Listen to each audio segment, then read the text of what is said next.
Hey folks, this is Dave Drimmie from the Wealthy Wednesday podcast, and boy, have we got a show for you today. I tell you what, there's one of my great friends here.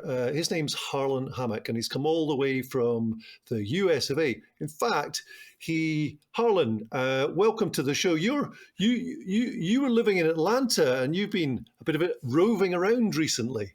I have, yeah. It's good to be here, Dave. Yeah, my wife and I decided in 2022 that we were going to go digital nomad. So we sold everything we had in Atlanta, sold our house, sold most of our furniture, packed everything in the back of our Jeep, and we started traveling around the U.S. We're staying in Airbnbs, not doing the RV thing because we're not retired. My wife and I were both working remotely and just having a great time. So currently we are in Annapolis, Maryland. So right on the Chesapeake Bay up near Washington, D.C. area. Hey, fantastic. I'm just so pleased to hear that. And gosh, so fantastic what we can do with technology nowadays. And what was the phrase that was, coming out of COVID, so many people, was it called the Great Resignation or something like that? That's what they were calling it. Yeah, the Great Resignation. A lot of people just deciding, do I really want to be at this company? Do I really want to stay doing what I'm doing, or do I want to travel? Well, my wife and I, almost everything we do is remote. She works for a great company and everything she does is remote. We thought, why are we sitting in Atlanta when we could be doing all of our work from the beach or the mountains or a golf course somewhere, a spa resort area? So we decided to pack it up and start traveling. So it's been almost a year now we've been on the road. Wow. Hey, listen, kudos to you.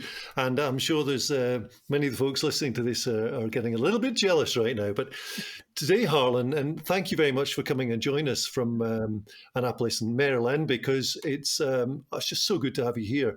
And folks, Harlan is a really, really experienced consultant and business owner. And today we're really going to unpack in this series on people first culture, we're going to unpack a little bit about hiring, culture, and take some of the experience that Harlan's actually gained, particularly with a couple of really, really core clients, even when he's been on the road, digital nomading, and how he's helped them progress and thrive during the last couple of years, which is absolutely exciting. So, but before we get into that, Harlan, just so the folks on the show actually know a little bit more about you, can you give us a kind of snapshot of your career to date so far? Sure. I was a management consultant for about 30 years, organizational change management. So working with companies that were undergoing some major change, merger acquisition, process reengineering, restructuring of the company, a big software implementation, something like that. We would come in, help the executive team understand the impacts of the change, understand how to communicate that change to their employees, and then lead their people through the change. So they were as productive after as they were before. That was really our goal, is to make them productive. But after getting on an airplane every Monday and Friday, flying to a client site and home, I told my wife, I've done this for long enough. I think I want to stop and do something else. And so I stopped and decided to become a business coach. So I've been working with some local businesses in the Atlanta area, a couple other people, but mainly around the Atlanta area, just helping them understand their business and get a better handle on their business and grow and expand their business if that was their goal. And it's been awesome. Had a great time. Fantastic. I think we're quite similar in that regard. We both moved from consultancy into business coaching, which is fantastic. And what do you think, having taken all your consulting experience and now coaching, what do you think is the difference between the two, if you were to explain it to a client?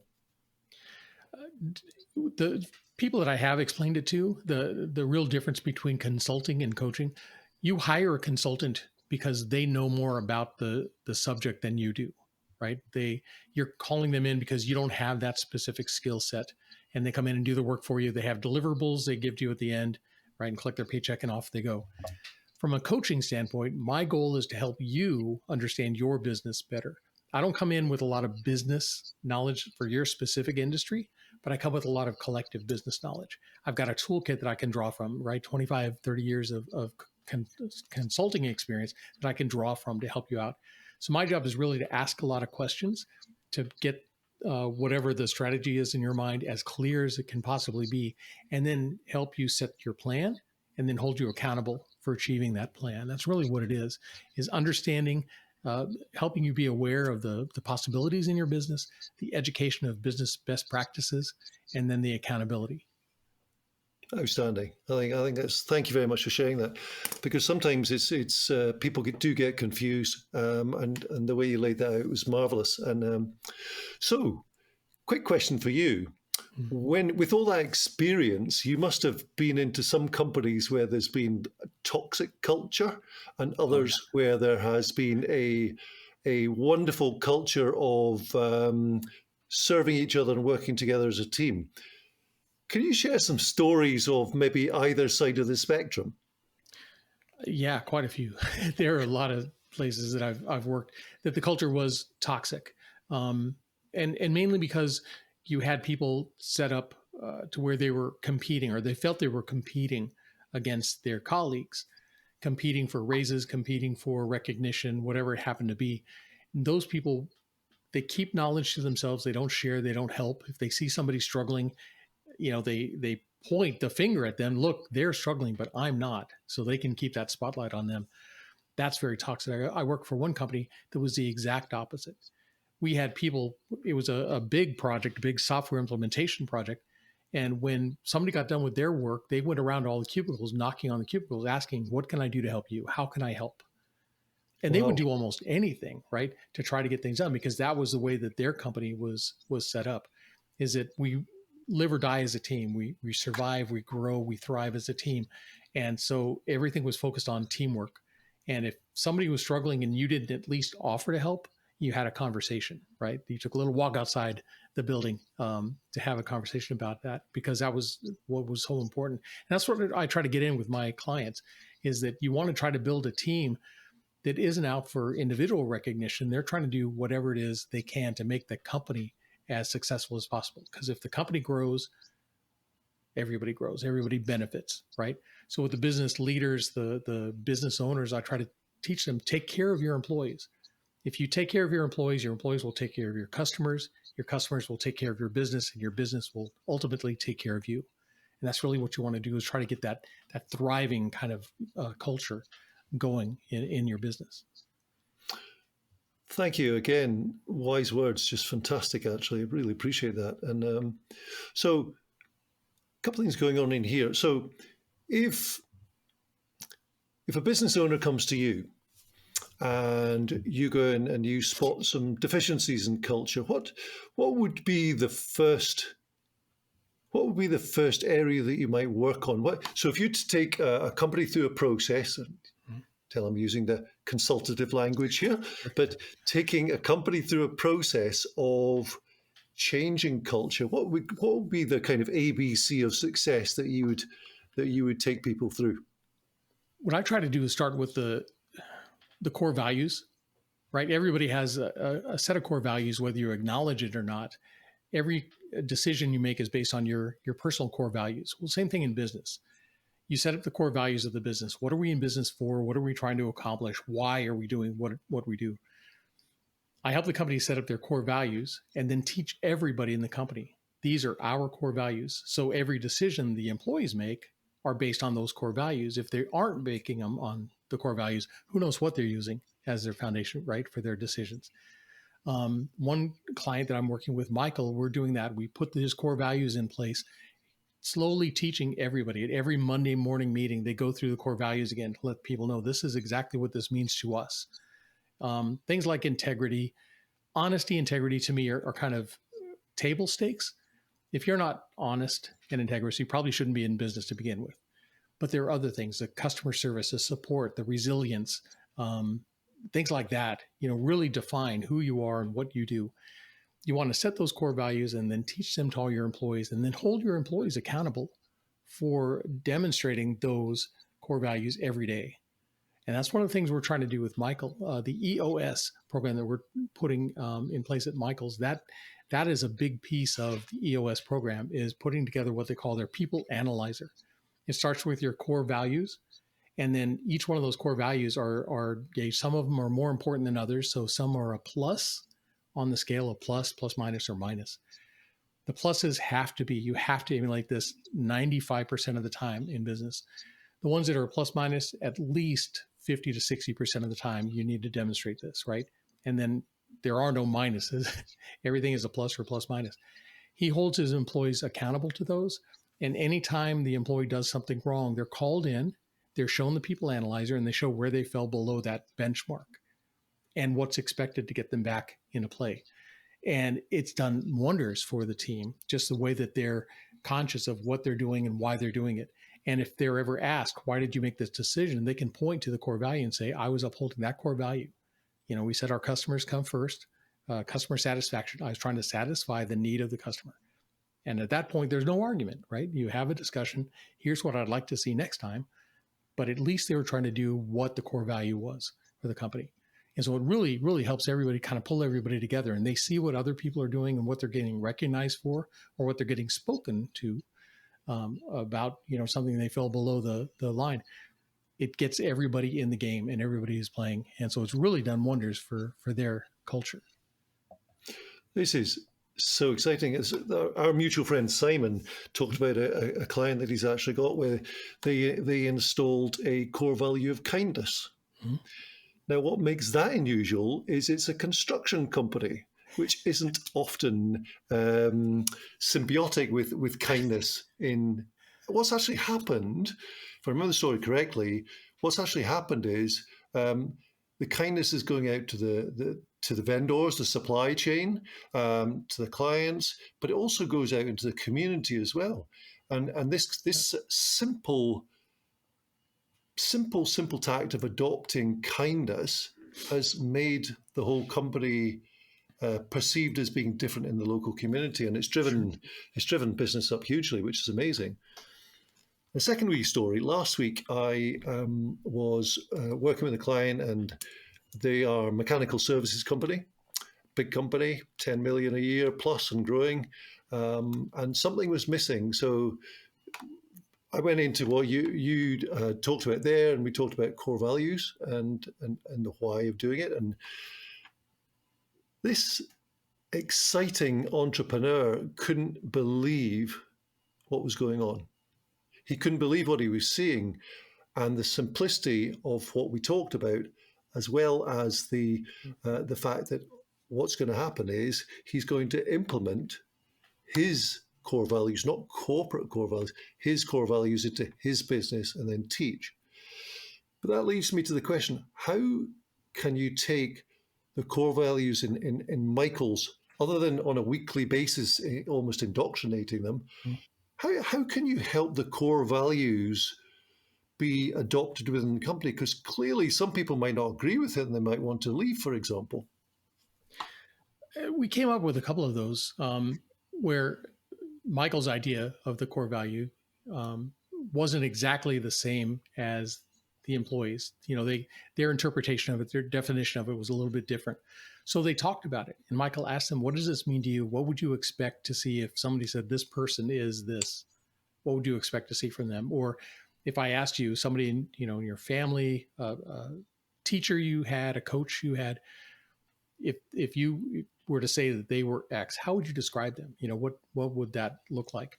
And so the employees got to help define what those core values were, what they wanted to see or what they expected to see. And since they came up with the definition, they kind of hold themselves accountable to it, right? And their coworkers too. Instead of Michael enforcing what he thinks, they kind of helped put their definition on it also. And so as they talk about it, one of the things they're trying to do every Monday morning meeting is, if anybody that you saw during the work week last week showed, this particular core value, do a call out, shout out, and then that person may get a little gift card or something like that, just to acknowledge that, hey, you are showing our core values in the public. So I think it's good if you can get your employees involved rather than defining something for them. Get them involved with the definition. That'll help make it. It gives them a sense of ownership of those things. So, from what I'm hearing, you're saying so. Michael, your client, he defined his 5 or 6 or 7 core values, whatever it actually is, brought those to the table, and openly discussed them with the team, and said, "Here's what I think we should be doing, but what do you think?" Is that kind of the way it happened, or was it another format? No, exactly that way. And instead of dictionary definition. It's what does this mean to us? What do we want to see, right? What does honesty mean? What does respect mean? What does resilience mean? What does, the customer value or customer satisfaction? What exactly does that mean? How can we show that on a day-to-day basis? What does it mean?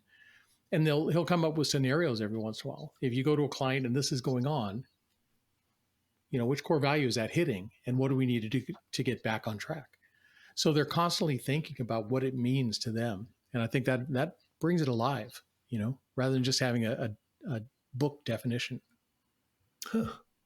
Now, we were speaking before the show, Ash, and this is fascinating because you take that concept of core value. So based on the information, I'll come back to what I was going to say in a second, but based on what you're sharing there, Michael's had some fairly interesting growth over the last few years from what you're telling me. Is this vis-a-vis from the core values, do you think? Or is it a combination of market share? Or how, first and foremost, share with us a bit about Michael's journey over the last few years and how you've helped him. Michael came to me back in October of 2019. He was the operations manager for a commercial electrical concern. And he would just become the operations manager. He wanted to learn to be a better leader, a better communicator. So I was working with him on his leadership skills. And then he was frustrated all the time. Every time we talked, he was frustrated because the owner of the company didn't want to grow, didn't want to invest any more money in the company, didn't want to buy new vehicles or hire more people. He was fine staying the size that they were. And Michael knew that this company could be so much more.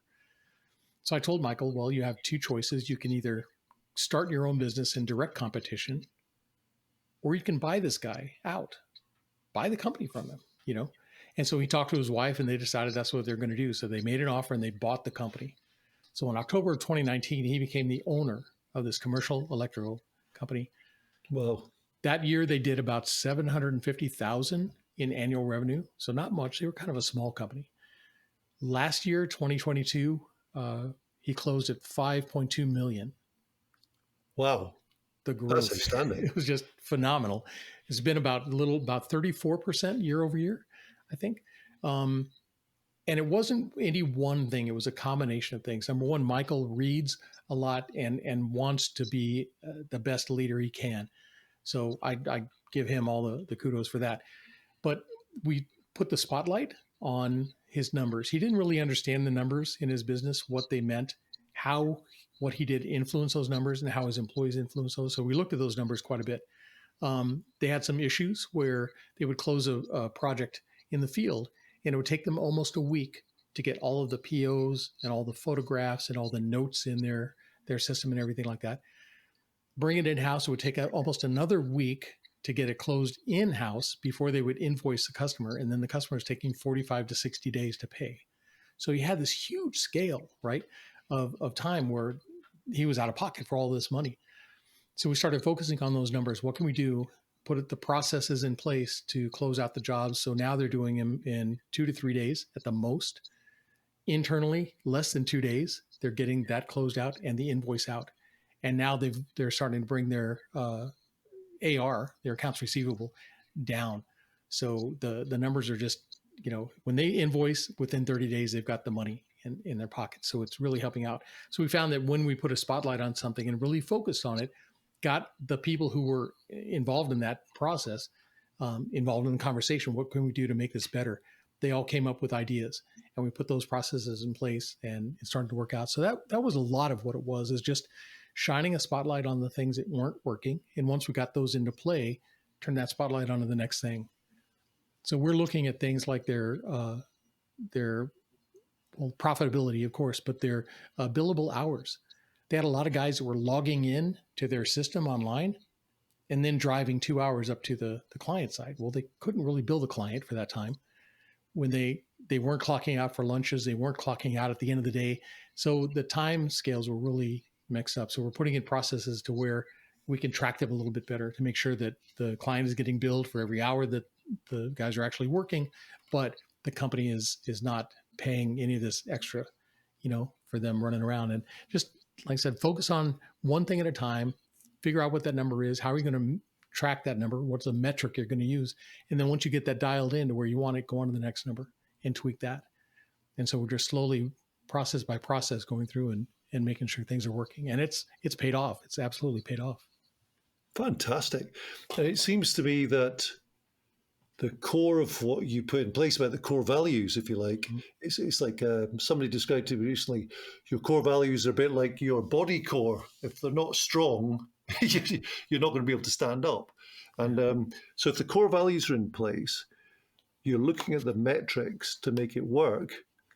You also mentioned just before the show that there's a performance bonus put in place. Was that right? To drive improvements? How does that work? So there's a couple of things we did along with the core values, right? The analyzer, the people analyzer. There's a piece of that from EOS. GWC, do they get it? Do they want it? And do they have the capacity for it, right? Do they get the job that they're in? Do they really understand what it means, what it entails? Do they want that job? And do they have the capacity, the knowledge, and the skills to do that job? Going through slowly, each employee kind of looking at them, is this a job that they want to be in, and should they be in that job, right? I think it was Jim Collins that said, have the right person in the right seat, doing the right job at the right time.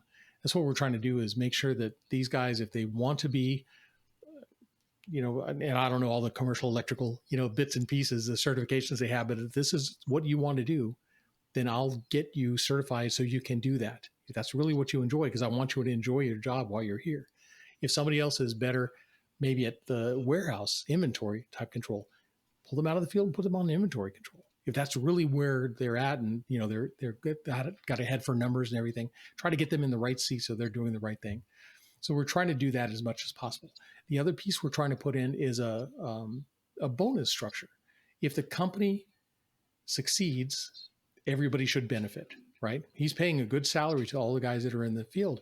But if the bonus or if the profit margins stay high, he wants everybody to benefit from that profit structure. So we're putting some things in place that will look based on each individual's salary. How can we give them a bonus? So each quarter they get a bonus if we hit our target numbers. If we don't hit the target number, nobody gets a bonus. And I mean, if the target is 20%, we're at 19.75 or 19.8, they don't get a bonus. But they also understand what they have control over, can they do to make sure that they get that bonus. So it gets them involved in the company, and they're looking for ways to cut costs and to be more efficient, right? They're looking for ways to be better so that everybody wins. And I think that's the purpose of bonuses. You don't just give money out just because.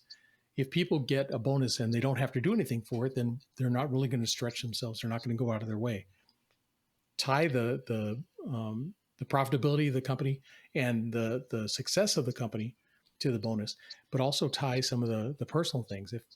If that people analyzer, the baseline for the core values, if you achieve that baseline, that's kind of what's expected of you. But if you go above and beyond, you'll get a little extra. If you fall below, you don't get money, right? So we're trying to show them that the better they are, the more conscientious they are about the core values and dealing with the customers and clients, the better the company does, everybody benefits. Fantastic.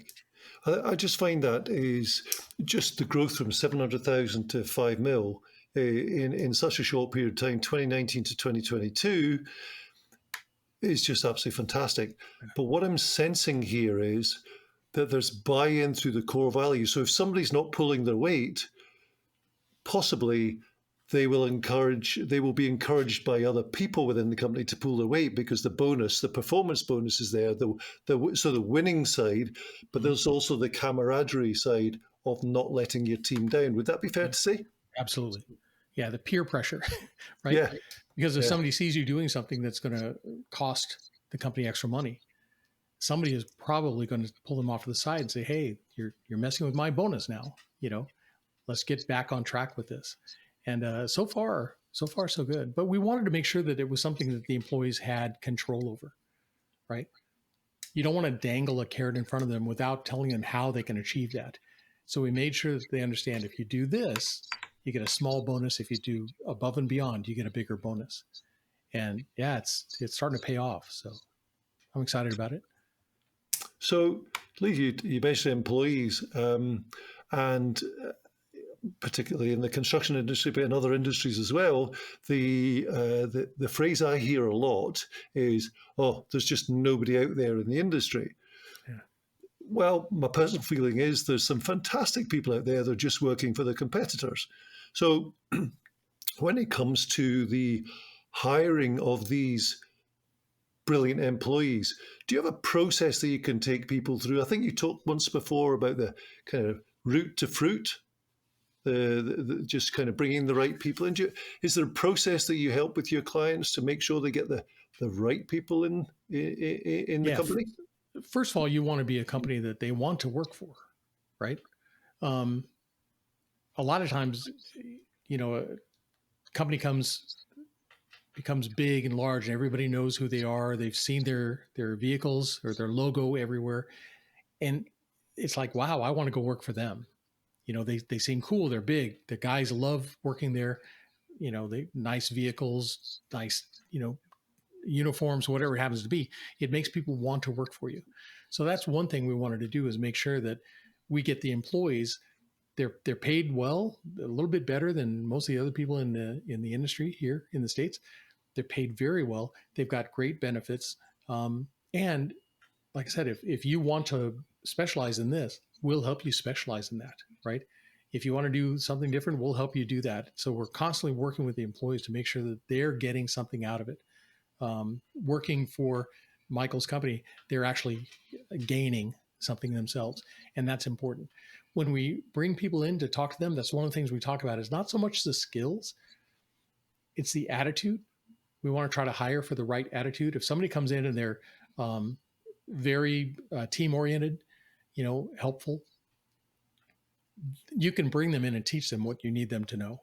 You could have somebody who's got all the technical ability, but they're not a team player. They don't fit in this culture. And so they're not even offered the job. So we're really trying to focus on the attitude of the people coming in. And so we've got a special set of questions that they ask to try to get to that heart. Tell me a time when this happened. How did you handle that? So we can kind of see what their thought process is, when things are going on. If there was a disagreement between you and a coworker, how was that handled? Tell me the situation. How was that handled? So we can see how they work. And we want to try to get people in that we think fit the culture, and then we'll teach them what they need to know. And we have a growth process for them when they come in. If they don't really have a lot of skills, but they have the right attitude, we'll teach them in just their lighting division, which is easier, pulling wires and connecting things, and then over to the service side where they're doing a lot of different things, generators and stuff like that. So we try to get them in and train them up. You were talking about from roots to fruits or whatever. We try to put together a growth tree within the company. These are the areas that we're bringing people in. Here's how you go up and learn. And then you can start branching off and kind of pick the direction you want to go. Do you want to be on the lighting side, service side? Do you want to be in the construction side? Where do you want to go? And then how can you get there? We're putting in job definitions, job description or role definitions, where if you're in this role, these are the skills we want you to have, the certifications we want you to have. And then to get to the next level, these are your choices of the next level. And here's the skills required for those levels. So at any point, the guys can come in and look at that growth tree, find out where they are on the growth tree, and what does it take to get to the next level. So they always know what it is they can take. And then they can talk to their foreman and say, hey, I need to learn how to do X. Can you put me on a job when it comes up so I can learn how to do that? And then once he gets that skill level, he can get that little bump in pay. So again, it's putting a lot of information into the employees' hands so they have some control over their career. They're not just a number, they're part of the company and they're growing at the same time. I think that's fantastic. And so growing a business is all about processes, but this is growing your people who grow the business. So the more skilled your people are, then the more powerful your business can become, I would imagine. Sure. Is that correct? Sure, absolutely. Fantastic. So Harlan, listen, you're being incredibly generous with your time. Thank you very, very much. Sure. And listen, it's what time is it? It's 8 o'clock at night here in Scotland, and it's what is that? 3 o'clock. 3 o'clock in the afternoon. Yeah. So listen, if you were to perhaps give some advice in this day and age for hiring and building culture over above what you've just happily shared with us today. Are there any kind of, is there a golden nugget that you might want to share with the listeners today? Wow. Not to put me on the spot or anything. I'll try. I guess the main thing is, like I said, take care of your people. If you don't have a good team, you don't really have a company, right? And a lot of people focus on customers. If you don't have customers, you don't have a business. Yes, we know. But if you don't have good employees taking care of those customers, you're not really going to have a business long either. So with my clients, we're trying to focus on the customers or the employees. We're trying to focus on the employees. What do they need? They want to feel appreciated. They want to feel like there's a growth path for them. They want to feel like they're making a difference. They're not just a number. So we're constantly talking to them on a monthly basis, quarterly basis. How is it for you? What can we do differently? You know, what can we give you to help you in whatever it is you're doing? We try to make that easy for them to have that conversation with their supervisors and foremen. Look for attitude. Hire for attitude. You can always teach the skills. Make sure you hire for the attitude. Bring them in. Be slow to hire and quick to fire. Right? Make sure you're bringing the right people in, but if they don't fit the culture, if there's ever a question about do they fit the core values or anything like that, you got to let them go, because that's detrimental to everybody if you bring somebody in and hold them too long. So yeah, take your time, get that process in place for hiring, attracting the right people, hire the right people. Onboarding is important, making sure that they have everything they need. You can't just say, hey, go follow Bob and do what he does. Who knows what Bob's doing? You could have a whole team doing something wrong. Have an onboarding process too, to make sure that they're inculcated into the business. They understand the process in the business. They feel like they're part of the culture, and they'll thrive. I think, again, more and more gems of wisdom coming from you. Thank you so much. And it kind of reminds me a little bit that if you go to a beautiful restaurant, say you were taking your wife out to a lovely restaurant in Anaheim where you are at the moment, if you go into a restaurant and somebody plonks down the plates in front of you and cusses and swears as they're going away, it's gonna leave an impression. Mm-hmm. Whereas if somebody comes in and really treats you generously and warmly and makes sure you're okay, it's also going to leave an impression. Yes. So it's a similar kind of thing within any form of business out there. Is that what you're really saying? Sure. Yeah. Even in the construction side. You know, we teach the guys that Michael has going out, talk to the person when you first come on site, introduce yourself. Hey, I'm here with my team. We're here to do X and Y. Is that correct? We're going to take care of it for you, and we'll let you know when we're done. Treat them, you know, like you would want to be treated with somebody, you know, coming into your house to do some work. Introduce yourself, come in, do the best job you can, clean up after yourself. We talk to these guys about taking a picture of before and after on the jobs to show this is where you were and this is where you are now, to get that satisfaction level up. And then ask, while I'm here, is there anything else we can take care of? Is there anything else you need from us, right? You're not necessarily wanting to upsell, but what else can I do to add value while we're here? And that's really what it's all about. But yeah, you got to take care of your customers. And if you as a business leader take care of your employees, they'll take care of your customers. Your customers will take care of your business. Outstanding. So it's just like building family, and there's going to be fights internally with family, sure, but they end up going in the right direction. And sure. Harlan, this has been absolutely amazing. So, folks, I hope that you listen to this again, because the wisdom here from Harlan over his years in consulting and coaching, it's quite fabulous, and I've learned so much today. And thank you, Harlan, for that. So. Sure. If somebody out there listening to this was genuinely wanting to get in touch, they want to improve the business, they want to improve the culture, they want to hire the right people, they want to increase profitability, they want to go from 700 grand to 5 mil or 5 mil to 50 mil, whatever. How can somebody get hold of you? What's the best way for somebody to get hold of you if they're listening to the show? I would say two ways. You can go out to my website. The website is ib4e-coaching.com. So that's the letter I, the letter B, the number 4, the letter E, -coaching.com. Or you can find me on LinkedIn, Harlan Hammack on LinkedIn. And just reach out to me there. whatever I can do to help. Fantastic. And folks, if you're listening, what we will do is we'll put those details in the show notes so that you can get in touch and genuinely get in touch with Harlan. He's a fabulous man, very, very caring man, and personal friend, obviously, as well. It's like birds with a feather stick together, peas in a pod, all that kind of stuff. But Harlan, you're so warm and generous. I genuinely want to make sure lots and lots and lots of people hear this. So folks, if this is striking a chord with you, or you think that there is somebody out there that should hear this, please share this with them, because the wisdom that's come from Harlan today is off the scale fabulous. So please share it, however that might be, whether it's, just take the links or share it on Spotify or whatever it might be. Please get it out to as many people as possible. Harlan, thank you so much, sir. And out of curiosity, so you have traveled all over the States as in your digital nomad, Yes. not RV, not retired, but digital nomad. So you've been to, you were living in a cave in Mexico for a while. That was quite intriguing. We stayed in a cave for a while. We stayed down at the beach. Where else have you traveled? Where have you been so far in your travels in the last year? Oh, over 30,000 miles around the U.S., traveling state to state. We've gone from coast to coast. My daughter lives in Pasadena, California, out in Los Angeles County. So we were out there visiting. We've been up north. And just all through the Southwest. We've been everywhere. We've got big plans this year, too.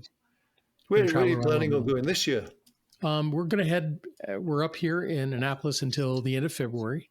And then we're going to start heading west again. We're going to go up the West Coast into Oregon and Washington. We're going to go to Idaho, going to Nebraska and South Dakota. We're going to see some areas there. We're meeting my niece and nephew in Colorado and Utah. We're going to go off-roading with our Jeeps. So, yeah. Wow. I don't know if we'll be in any more caves, but we'll definitely be traveling around having a good time. Well, I'll tell you mentioned Oregon there, and I've got friends across in Oregon, and literally just before COVID came along, I was going to hop on a plane and go and see them, and then that crashed and burned. So very jealous. But if you ever want to meet some great people out in Oregon, particularly Portland, Sure. I would be delighted to make the intros there. And That'd be great.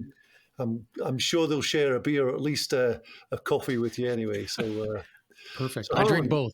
That's perfect. excellent. So Harlan, thank you so much for spending time with us. And folks, again, I really do encourage you to share this podcast with people you know, because Harlan's amazing. Get in touch with him in the show notes. So just going back to your websites, IB for number numeral 4E coaching.com. Correct. IB4E-coaching. Yep. IB for E. Bloody. I love it. So Harlan, I am so grateful. Listen, thank you very, very much. And hopefully we'll get you on the show in the future from wherever you might be traveling around. Absolutely. But you've been an amazing guest. Cannot thank you enough. And listen, hopefully I will be able to come and buy you a coffee and a beer in the US sometime. That works for me. Absolutely. Anytime, Dave. Good man. Thanks so much. All right. So, folks, that's the end of this week's Wealthy Wednesday podcast. And again, packed with gems. And Harlan, as you hear, has been amazing. We're following on this series. We've got a couple of other guests coming up shortly. People just like Harlan who are going to add to what you've learned today and help you to build culture, hire great employees, and just get a business that works for you to help you become more wealthy and abundant in your life. So have a listen in next week, and we really, really look forward to catching up with you again soon. So this is Dave Drimmie signing off from the Wealthy Wednesday podcast.